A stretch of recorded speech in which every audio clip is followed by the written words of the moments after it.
En la próxima hora, un gran tema nacional será sometido al juicio de la opinión. Tendremos un fiscal y un defensor. Ustedes darán el veredicto. Modera Silvia Corso. Muy buenas noches, bienvenidos a Veredicto, el programa de los grandes debates nacionales en el Canal 1. Cada semana debatimos para ustedes temas de importancia nacional y ustedes al final nos dan su veredicto. Esta noche vamos a hablar sobre algo que compete a los periodistas, que afecta directamente a los periodistas. Los periodistas suelen tener un trabajo de alto riesgo, no solamente porque tienen que cubrir distintas noticias, algunas de ellas de orden público, sino porque a veces en sus investigaciones ponen de manifiesto errores que cometen algunos personajes poderosos. Se ven amenazados. Ellos necesitan entonces a veces custodiar su vida para preservarla y además de eso para que se le garantice su derecho al trabajo, pero parece que esta protección está siendo amenazada tal vez por la reducción en los esquemas de seguridad y además de esto cada día se presentan más periodistas amenazados en Colombia. Ese es el tema de esta noche. Les pido que se queden un momento ahí, vamos a regresar en un minuto después de este corte al Canal 1 y empezamos con nuestro veredicto de hoy.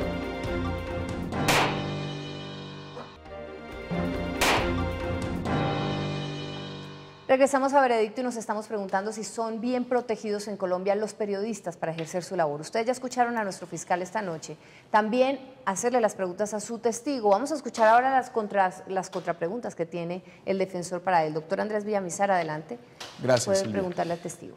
Pues me parece bien importante, interesante los planteamientos que ha dicho el testigo de la Fiscalía, Ignacio Gómez. En primer lugar, yo quería preguntarle un poco sobre estos dos niveles de protección, lo que llamaríamos la pasiva, es decir, lo que el Estado deja hacer al periodista, lo que le respeta al periodista y las medidas que podríamos llamar un poco más activas o proactivas, que es dar estos esquemas de protección que, como usted señala, lo ideal es que no se necesitaran. Yo quiero primero que todo preguntarle cómo percibe usted al gobierno en Colombia en este momento en esos dos frentes, en la protección pasiva y en la protección activa a los periodistas. Más que al gobierno, yo pienso que el problema es del Estado y en primer lugar es del sistema judicial. El sistema judicial también está perdiendo el respeto por la libertad de expresión. Tenemos un concepto reciente del Procurador General de la Nación que dice que el periodista no tiene por qué tener ningún privilegio para el acceso a la información. Cuando si entendemos el papel del periodista, pues fácilmente sabemos por qué el periodista debe ser privilegiado en el acceso a la información, porque él no está buscando la información para él o para su interés particular, de lo cual sabe mucho el procurador, sino para el interés de la generalidad, el interés de la sociedad.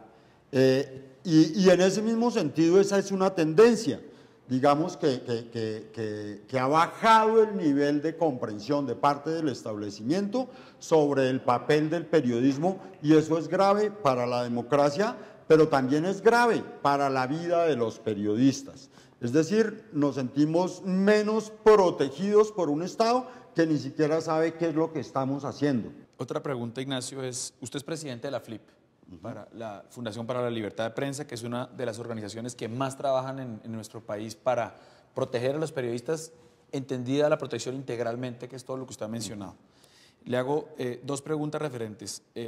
Usted comparte entonces, por lo que acaba de decir, el espíritu de un informe que publicó la FLIP, titulado, si mal no recuerdo, de las balas a los expedientes, en cuanto a que la principal amenaza, sin que haya desaparecido del todo desafortunadamente la violencia, ya no es tanto la violencia armada o los asesinatos o los homicidios, sino que ha ido migrando hacia un esfuerzo de utilizar o abusar del aparato judicial para callar a los periodistas?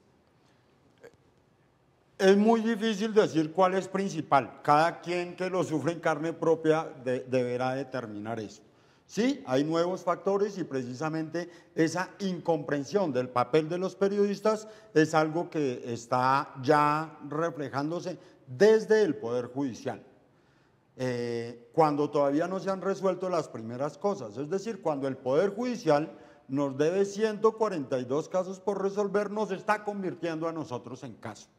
Se han producido sentencias absurdas como la condena a un periodista por opinar, la condena a Agustín González en el Tribunal Superior de Cundinamarca, cuando en teoría la opinión en el país está garantizada en su libertad. Y se han producido cada vez con mayor fuerza esas demostraciones de soberbia, de control sobre el aparato judicial. Funcionarios que se creen muy poderosos y le van a uno lo dirían ellos así, a huchar al fiscal, a huchar al juez e inclusive a buscar sanciones penales de cárcel o sanciones pecuniarias que llevarían a la quiebra a los medios de comunicación desde los tribunales, lo cual atribuyo yo precisamente a la penetración criminal también del sistema judicial. La Unidad Nacional de Protección que yo dirijo utiliza las cifras de la FLIP, que nos parecen muy serias y muy bien recopiladas, frente a cuáles o cuántas muertes se producen en el país de periodistas por razón de su oficio. Colombia tuvo épocas terribles de más de 10 y hasta 15 periodistas asesinados en un solo año, y pues la única cifra aceptable e ideal sería 0. Pero lo que uno ve en las cifras de la FLIP es que para los últimos 3, 4, 5 años las cifras realmente han venido mejorando sustancialmente, de 1 o máximo 2 homicidios de periodistas en virtud de su oficio. Repito, aclarando que ojalá fueran 0. La pregunta era corta, ¿no? La pregunta es, ¿usted sí percibe, basado en esas cifras de la FLIP, en que hay una mejor situación para los periodistas, al menos desde el punto de vista de la violencia? No, porque digamos que a la reducción de muertos tendríamos que sumarle los periodistas escoltados. O sea, son periodistas no muertos. Lo ideal sería que no existieran esas informaciones que conducen a la implementación de esquemas de seguridad. Lo que quiere decir es que hoy en día tenemos 82 personas tratando u organizaciones tratando de matar periodistas. Esa existencia se me hace impresionante y se me hace grave y se me hace dañina para la democracia del país. Y se me hace que a esas 82 organizaciones es a las que hay que llegar. Se me hace que es un gasto impresionantemente grande del Estado el que se hace en escolta, lo cual agradecemos con el alma, pero se nos hace que hubiera sido mucho más eficaz en una investigación judicial organizada que verdaderamente pudiera neutralizar esos 282 criminales que quieren hoy en día matar periodistas. Ustedes son los que deciden. www.veredicto.tv y déjenos sus comentarios en nuestro fanpage de Facebook y en nuestra cuenta de Twitter @veredicto_NTC. Ya regresamos con la posición de la defensa.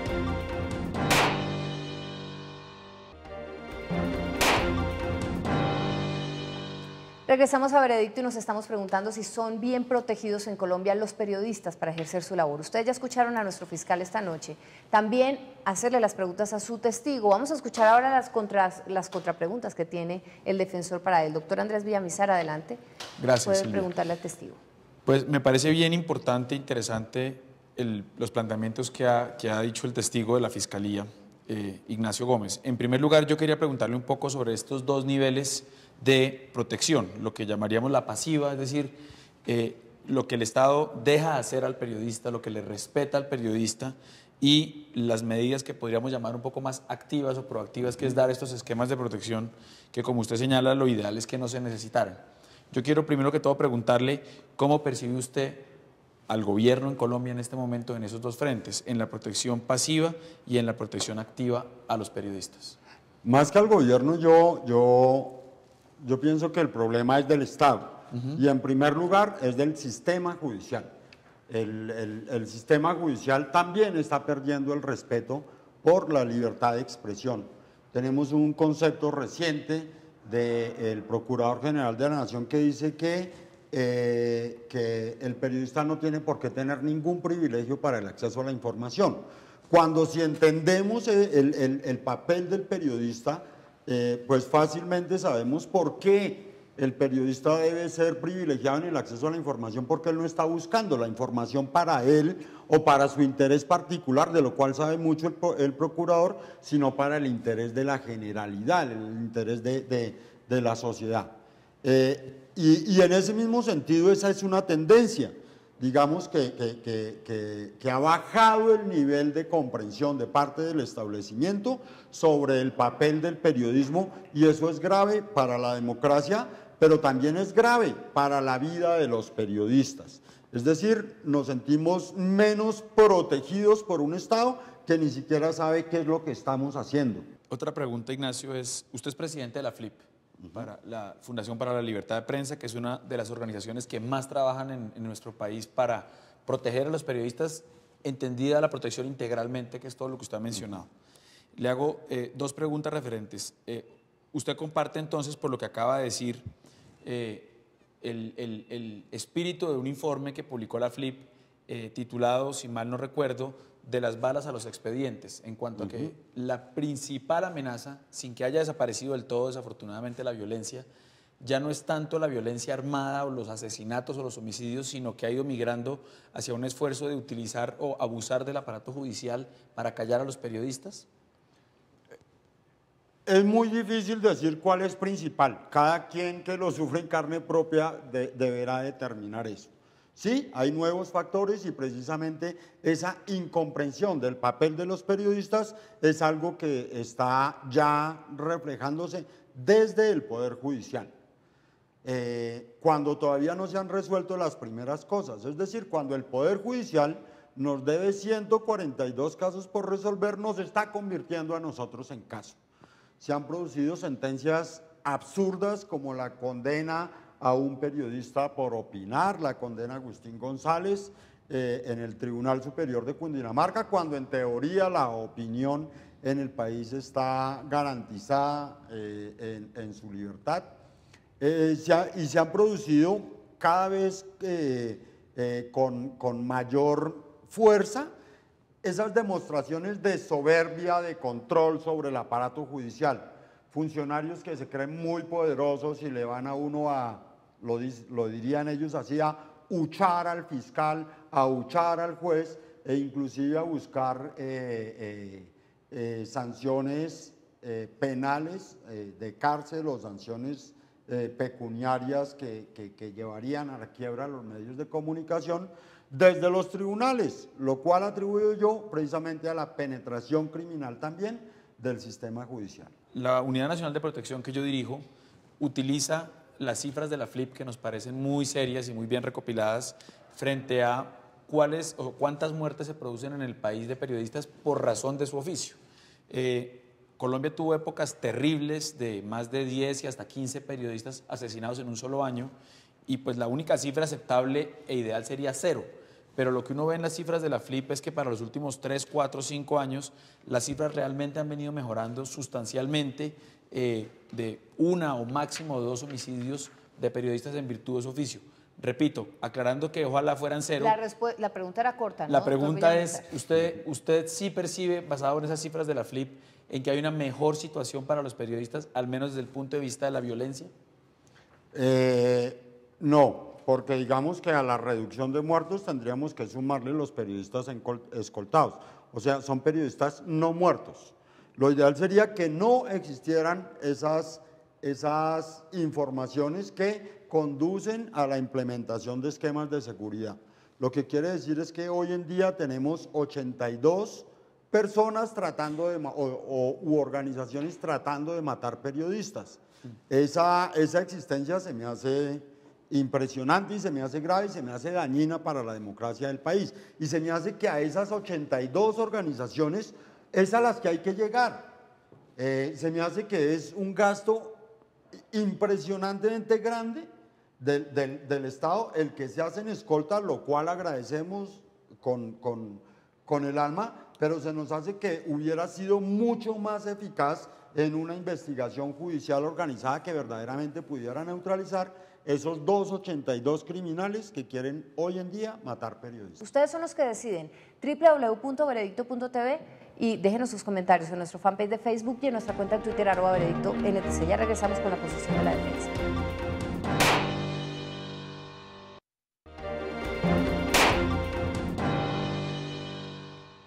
En Veredicto estamos discutiendo si son bien protegidos en Colombia los periodistas para ejercer su labor. Ustedes ya escucharon la posición de la Fiscalía, vamos a escuchar a la defensa. Invito a nuestro defensor, el doctor Andrés Villamizar, director de la Unidad Nacional de Protección. Él es economista, magíster en Seguridad Nacional de la Universidad de Georgetown, fue subdirector de Seguridad y Convivencia y asesor del ministro y viceministro de Defensa. Cuéntenos usted cómo va a defender al Estado que usted dice sí protege a los periodistas. Yo comparto parcialmente algunos de los elementos que ha planteado la Fiscalía. Yo estoy de acuerdo en que el Estado tiene que garantizar la vida de todos sus ciudadanos, pero hay un programa de protección especial para ciertas personas porque están en un riesgo extraordinario en virtud de un servicio que prestan a la sociedad y entre ellos los periodistas. Por eso existen esquemas de protección, medidas especiales para periodistas que estén que estén en riesgo en virtud de su oficio como periodistas. Entonces yo creo que este gobierno, y en particular el Estado colombiano, ha hecho un esfuerzo monumental por garantizar la vida de estos periodistas amenazados. Las cifras ya las hemos planteado, en este momento hay 86 periodistas con alguna medida de protección, quiere decir que son 86 periodistas que requieren de estos esquemas para poder ejercer su labor. Lo ideal es que no lo necesitaran, pero mientras exista en Colombia un conflicto armado, mientras exista en Colombia actores interesados, bien sean políticos, bien sean bandas criminales, grupos al margen de la ley, que estén dispuestos a atentar contra los periodistas y a evitar que descubran esta verdad tan importante como se ha planteado por parte de la Fiscalía, el Estado seguirá cumpliendo con esta obligación. De hecho, en los recientes anuncios que hicimos de reducción de esquemas por menor riesgo, no está contemplado en ningún caso reducir esquemas de periodistas que en su gran mayoría, los que protegemos, cumplen un papel fundamental, especialmente en medios de comunicación pequeños, en provincia, en situaciones muy adversas, que suelen ser, podríamos llamarlo inclusive corresponsales de guerra o que cubren noticias judiciales o noticias complejas. Yo creo que el esfuerzo es insuficiente porque el esfuerzo debe ser más integral. Es importante avanzar en el tema de la lucha contra la impunidad como se ha planteado. Creo que la Fiscalía está comenzando a dar pasos importantes en este sentido y no vamos a superar una situación estructural de impunidad de un día para otro, pero es importante ver cómo los indicadores de violencia contra los periodistas siguen disminuyendo. El presupuesto que el gobierno destina a dar estas garantías se ha mantenido, inclusive aumentado, y trabajaremos de la mano con la Fiscalía para lograr ese eslabón final, que es la lucha efectiva contra la corrupción, para garantizar una protección integral para aquellos comunicadores y periodistas que ejercen una labor importante y que por ello se encuentran en alto riesgo. Voy a pedirle que responda una pregunta que tenemos para usted. Es de Germán Ortiz Leiva, profesor del programa de periodismo de la Universidad del Rosario. Los diseños de protección que el gobierno tiene en cuanto a la vida de las personas generalmente se hacen cuando existen amenazas evidentes o cuando el riesgo es inminente. En el caso de la prensa, muchas de estas amenazas o son ocultas o en algunos casos no tan veladas, resultan de alguna manera directas pero efectivas contra el ejercicio de la prensa. En otros casos es ya con la muerte directa, digamos, el asesinato a un reportero. Existe de parte del gobierno un programa de prevención que además de proteger en sí la vida, cuando existe una amenaza evidente, también pueda prevenir las amenazas previas a un acto ya como el asesinato? Bueno, nosotros tenemos un papel importante como Unidad Nacional de Protección, como lo señala la pregunta, de brindar medidas cuando ya hay una amenaza latente, un riesgo real demostrado sobre ese periodista.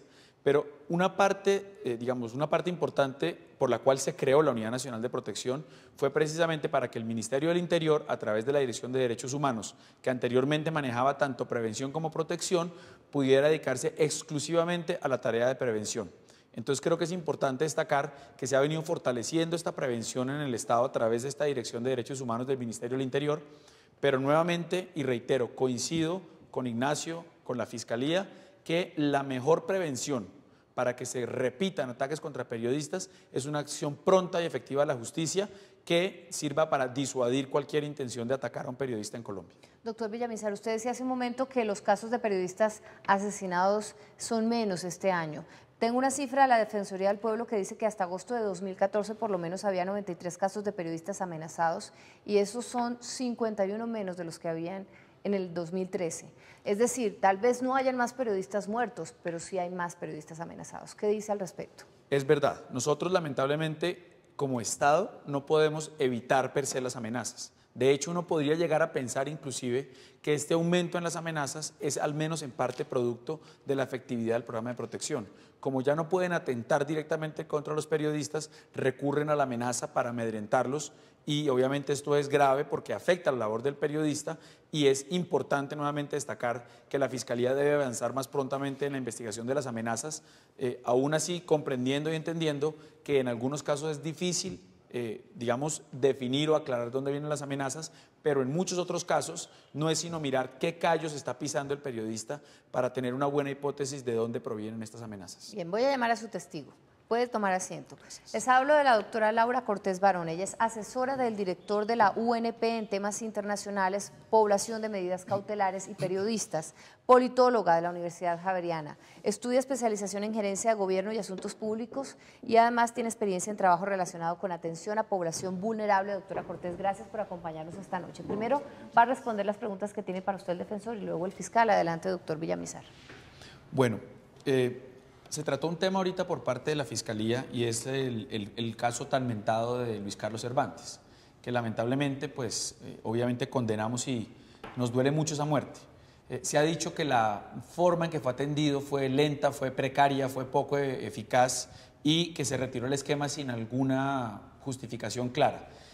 Por el conocimiento que usted tiene del caso de Luis Carlos Cervantes, ¿usted cree que hubo negligencia o falta de atención de parte del gobierno, del Estado o del programa de protección para Luis Carlos en los días previos a su asesinato? No, señor. Creo que digamos que la disposición que tuvo el Estado y la Unidad Nacional de Protección para atender el caso del periodista Luis Carlos Cervantes fue completa. Digamos que el estudio de nivel de riesgo, yo he revisado varias veces esa carpeta y estuvo perfectamente bien hecho. El analista de riesgo, que por ser humano podría haber incurrido en algún error, no lo hizo. Consultó todas las fuentes que tenía que consultar y de hecho teníamos información que nos decía que el periodista ya no estaba ejerciendo, que el señor Luis Carlos Cervantes no estaba ejerciendo como periodista.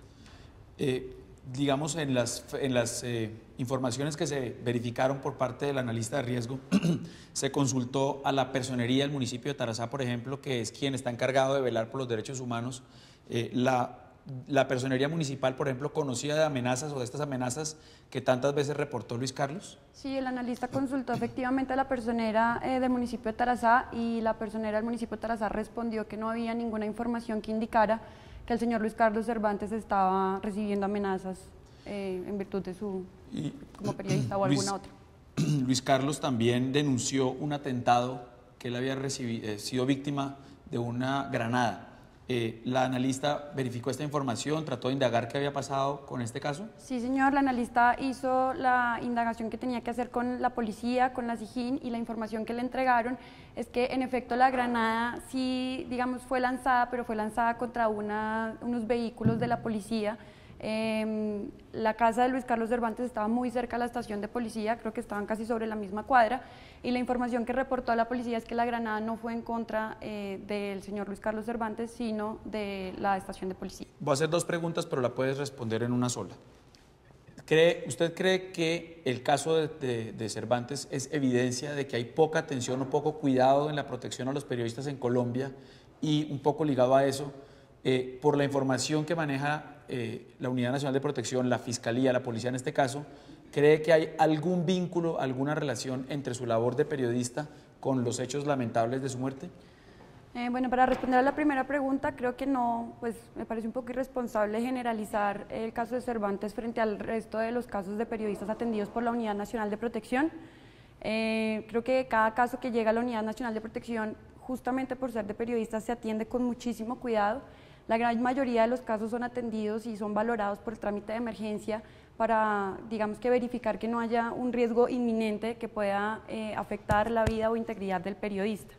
Y respondiendo a su segunda pregunta, considero que, de acuerdo a la información disponible que tiene la Unidad Nacional de Protección, no había una vinculación o algo que permitiera pensar que el riesgo que de pronto pudiera ostentar el señor Luis Carlos Cervantes derivara de su actividad como periodista.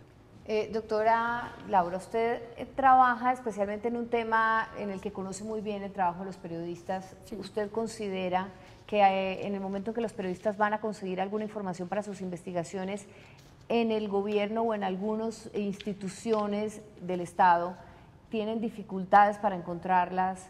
¿Se ven amenazados o se encuentran en riesgo por haberlas pedido? ¿Cómo ve usted esa situación? Bien, de la mayoría de casos que podemos recibir, depende, digamos, quién sea como la fuente de la amenaza, pero muchos periodistas informan que la fuente de la amenaza justamente está por hacer investigaciones en contra de casos de corrupción o, sí, digamos que en contra de las autoridades locales de donde ellos se encuentren. Considero que las investigaciones que hacen sí los ponen en riesgo. Hay temas muy delicados que tratan los periodistas, investigaciones muy delicadas que ellos hacen que definitivamente nos permiten incluso a nosotros valorar el caso con extrema urgencia, porque no pueden acceder a la información o porque en el momento en que acceden a la información presentan esta amenaza y no justamente, o sea, vienen desde diferentes fuentes. ¿Y usted considera que la protección que se le da a los periodistas es suficiente? Digamos que un poco sumándome a las posturas que han tratado las personas que están aquí presentes, digamos que en cuanto a medidas materiales de protección se atienden los casos de la manera idónea, porque esto está basado como en un estudio técnico de riesgo, pero sin embargo, y digamos que sí he tenido la queja de varios periodistas, es necesario que haya un avance en las investigaciones que permita erradicar, digamos, la amenaza o encontrar cuál es la fuente de la amenaza, porque muchas veces no se sabe. Señor fiscal, tiene la palabra. Usted habla de que pronto se incurrió en un error en lo referente a Luis. Vamos a volver al caso. Porque es el último. Bien. Y en donde considero pero que… está bien, pero no nos centremos en el interrogatorio que usted le va a hacer a la testigo de la defensa solamente en ese caso, solo una recomendación. Correcto. Habla de que se incurrió de pronto en un error, pero es que el error le costó que lo asesinaran. Mi pregunta es lo siguiente. Una, ¿por qué no se hizo el desmonte gradual para el caso específico de este periodista cuando la norma lo exige? Bueno, de un día para otro le quitaron el sistema de seguridad y al poco tiempo lo asesinaron. Primero que todo quiero, pues digamos que enfatizar en que yo no dije que se había cometido un error. Mencioné que teniendo en cuenta que el estudio de riesgo lo hace una persona, se hubiera podido cometer un error y en este caso no se cometió, el estudio se hizo bien, fue un estudio bien hecho. Ahora, respecto a la segunda pregunta que usted hace, respecto al desmonte gradual o inmediato, eso no es una decisión que tome la Unidad Nacional de Protección, eso es una decisión que toma un cuerpo colegiado en el que la Unidad Nacional de Protección ejerce, digamos, la Secretaría Técnica, pero no tiene voto. Esto se llama el Comité de Evaluación de Riesgo y Recomendación de Medidas, CERREM, está compuesto por 5 entidades que tienen voto, y fueron estas entidades y fue este comité quien decidió que el desmonte se hiciera inmediatamente. ¿Se pudo haber equivocado esta unidad, este cuerpo colegiado? Bueno, la verdad no podría decirlo, digamos que dependiendo de la información disponible. O sea, con la información que ellos tenían, esa fue la decisión que tomaron. Sí, y digamos que yo consideraría que pudo haber sido es una decisión correcta de acuerdo a la información que estaba disponible. Bueno, de todas maneras, esa dilación de tiempo le costó la muerte al periodista. O sea, eso sirve de experiencia, ¿no? Finalmente, yo le diría lo siguiente, ¿cómo hacen ustedes para calificar un riesgo? El caso de Cervantes, insisto, ¿cómo fue calificado? ¿Riesgo ordinario? Sí, señor. El caso del y en realidad era un riesgo extraordinario. No tenía un riesgo extraordinario derivado de su ejercicio como periodista. Con 23 amenazas, con bombas, con una cantidad de situaciones, hostigamientos, salidas que tuvo que irse a otros sitios, ¿ameritaba eso el cuidado que se debe tener con la calificación del riesgo es determinante? Sí. Eso es lo único que yo te critico. El riesgo tiene que calificarse adecuadamente porque si no se generan situaciones como la muerte del periodista. Muchas gracias. Entonces, acaba el tiempo para el interrogatorio a la testigo del defensor. Ingresen a www.veredicto.tv, busquen la casilla que apoya al fiscal o al defensor y sigan votando. Ya regresamos.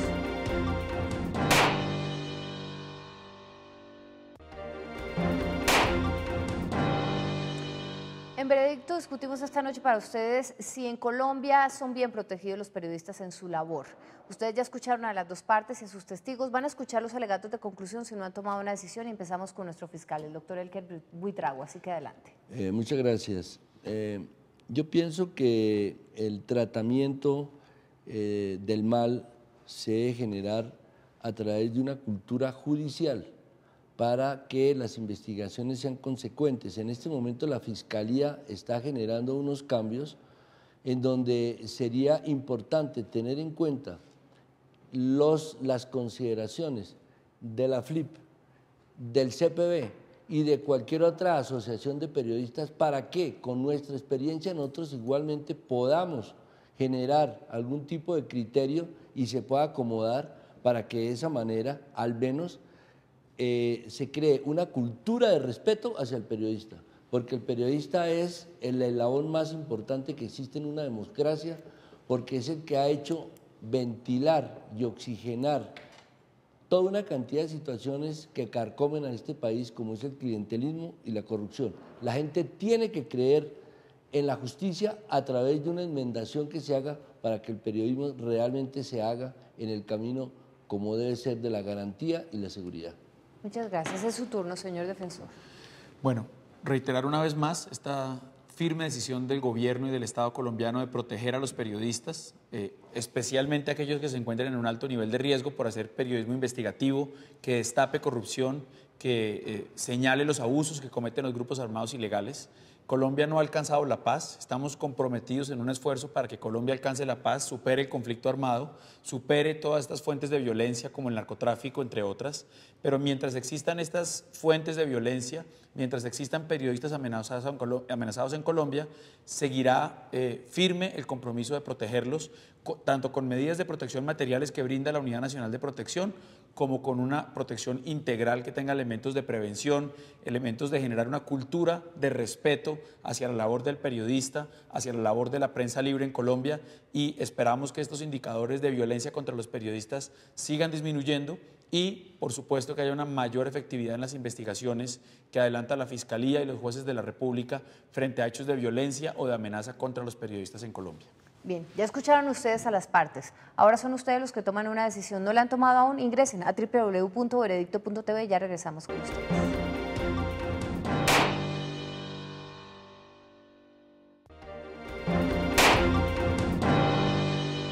Esta noche discutimos si los periodistas en Colombia están siendo bien protegidos, desarrollando su labor. Ustedes escucharon a las partes, tomaron una decisión y este fue su veredicto. Este es su veredicto. Gana la defensa doctor Andrés Villamizar con un 51%. La fiscalía doctor Elker Buitrago obtuvo un 49%. Doctor Andrés Villamizar, usted fue nuestro defensor esta noche y la gente votó por usted. ¿Qué opinión tiene? Pues agradezco el voto de confianza en este programa de protección, en todos los hombres y mujeres de la Unidad Nacional de Protección que sacrifican su tranquilidad y hacen todo su esfuerzo para garantizar la vida de periodistas y de personas amenazadas en Colombia. Este es un veredicto a favor de ellos y nuevamente muchas gracias. Bueno, a ustedes muchas gracias, a las partes, a los testigos, también a ustedes por haber participado. Nos vemos la próxima semana con otro tema de interés nacional para que ustedes nos dicten su veredicto. Buenas noches.